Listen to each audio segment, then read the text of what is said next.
Alamak, ini yang lemah ni. Keluk dah ada. Nak alihkan keluk AD ke keluk AS? Keluk AD ke keluk AS? Keluk AD ke keluk AS? Nak tahu jawapan dia? Tunggu.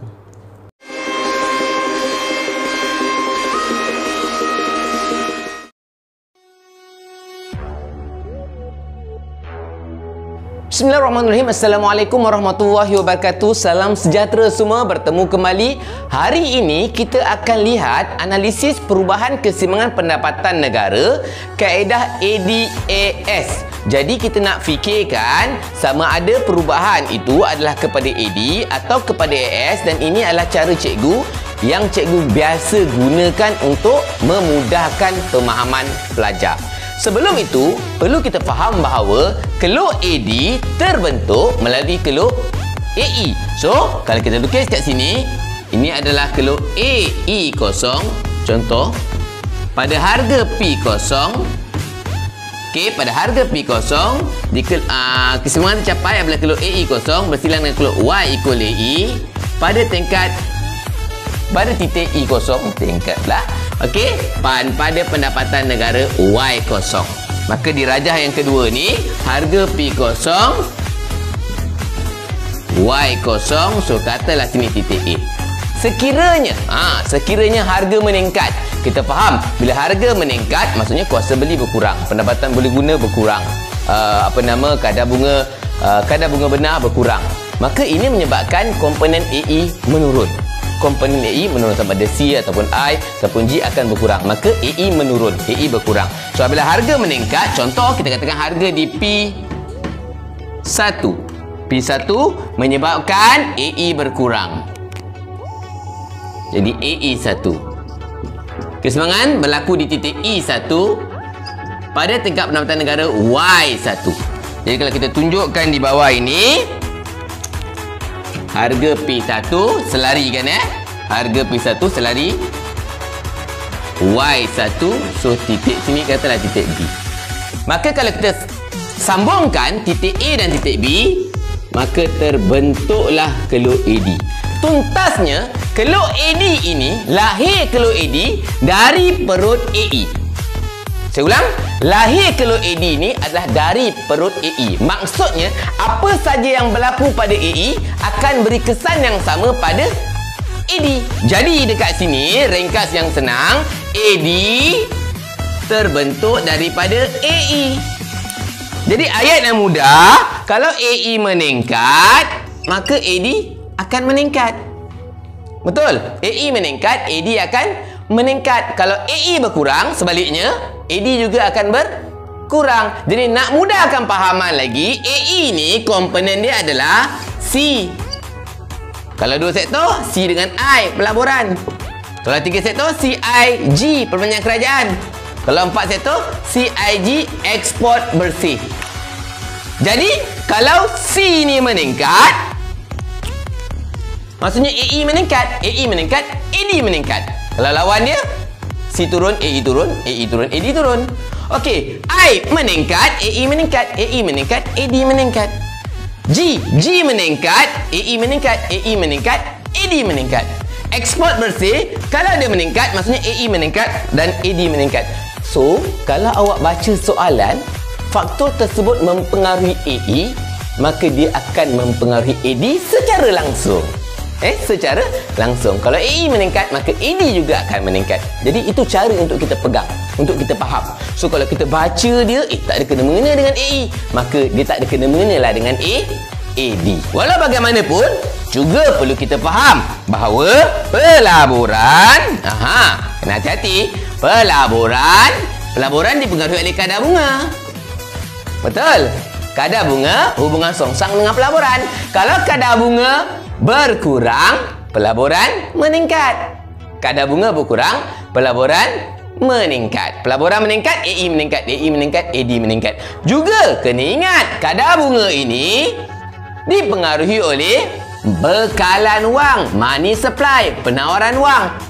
Kalau sekiranya penawaran wang meningkat, maka kadar bunga akan menurun. Kadar bunga berkurang, maka I meningkat, I meningkat, maka AE meningkat. AE meningkat, maka AD meningkat. AD meningkat. Dan bekalan wang ni pula dipengaruhi oleh dasar ataupun alat-alat keuangan. Alat-alat keuangan yang kita akan belajar dalam bab 4. Alat-alat keuangan mempengaruhi bekalan wang mempengaruhi R mempengaruhi I mempengaruhi E mempengaruhi AD. Sebab itu, kalau ADAS ataupun kalau AEY, faktor yang mempengaruhinya boleh datang dari bab 4. Cerita dari alat keuangan. Okey, ataupun dari bekalan wang. Sepintas lalu, untuk mudahkan bekalan wang, nanti saya akan ajar, don't worry. Bekalan wang, dia teori zigzag. Teori zigzag maksudnya, kalau contoh, MS, bekalan wang naik. Bekalan wang naik. Maksudnya kat situ, kadar bunga akan turun. Kadar bunga turun, maksudnya I akan naik. I naik, maksudnya AE naik. AD naik. Kalau AD akan beralih ke kanan. Suka saya ingatkan budak-budak. Teori keuangan, dasar keuangan tu dia pakai zigzag. Naik, turun, naik je. Alright? Kalau turun, naik, turun je semua. Alright? So, nanti kita akan masuk dalam bab 4. Okey, next. Seterusnya, jom.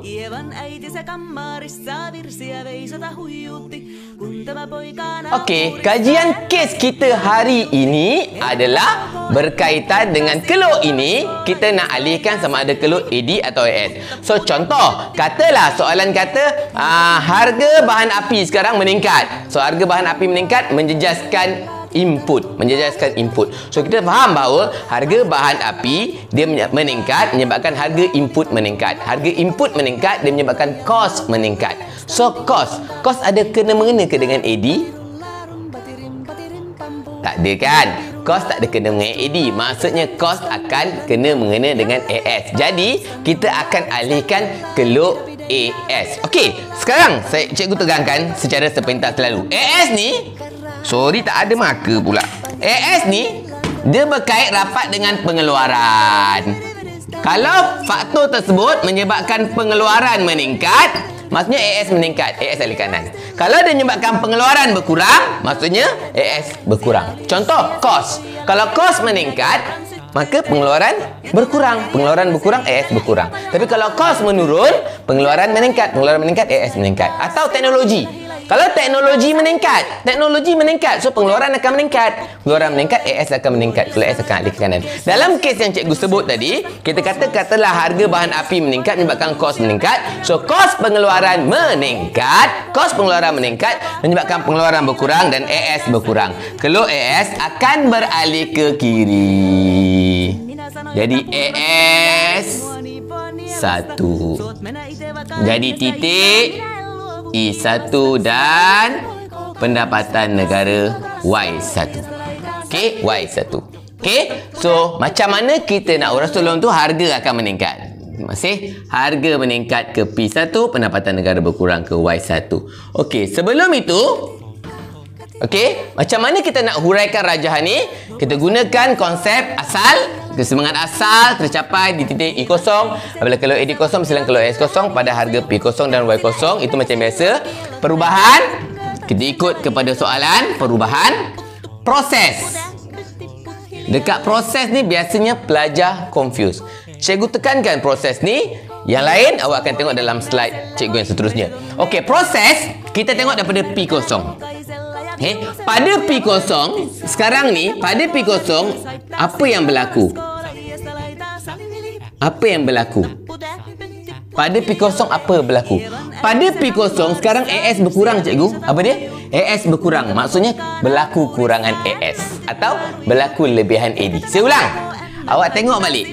AS berkurang cikgu. AS berkurang maksudnya berlaku kurangan AS ataupun berlaku lebihan AD. Kalau kita buat rajah yang lain, katalah kita buat keluk AD meningkat. AD meningkat. Cikgu, AD meningkat cikgu. AD meningkat maksudnya berlaku lebihan AD. Okey, AD meningkat maksudnya berlaku lebihan AD. Cikgu, AD berkurang cikgu. AD berkurang maksudnya berlaku kurangan AD ataupun berlaku lebihan AS. Cikgu, AS meningkat cikgu. AS meningkat maksudnya berlaku lebihan AS. Okey, mudah aja konsep tu, tak payah nak pening-pening. Jadi dalam kes ni AS berkurang maksudnya kurangan AS. Ataupun kurangan AS dinamakan juga dengan lebihan AD.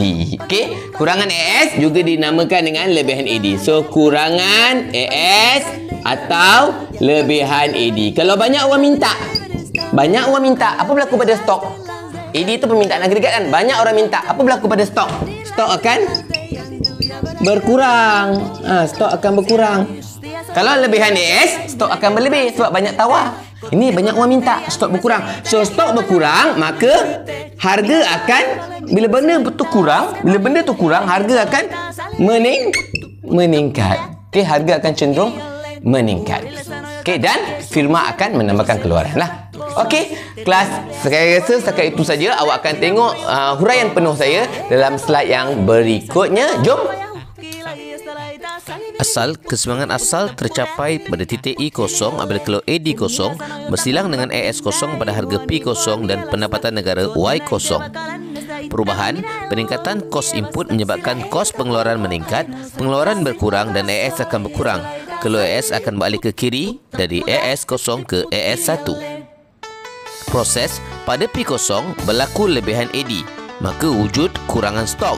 Harga cenderung meningkat dan firma akan menambahkan keluaran.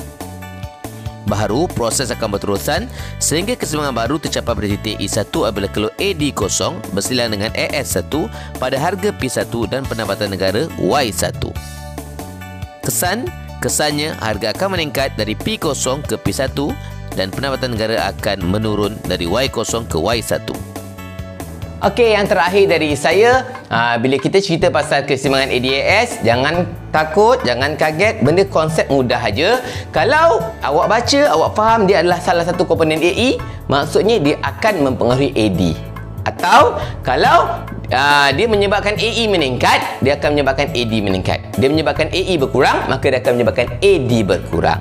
Dan kalau awak baca, dia tak ada kena-mengena dengan AE, dia juga tak ada kena-mengena dengan kadar bunga, dia juga tak ada kena-mengena dengan faktor yang mempengaruhi AE yang lain-lain, maka ceritanya kalau dia cerita berkaitan dengan pengeluaran, dia biasanya adalah pada keluk AS. Okey, so terima kasih kerana menonton. Teruskan sokongan anda kepada saya. Assalamualaikum.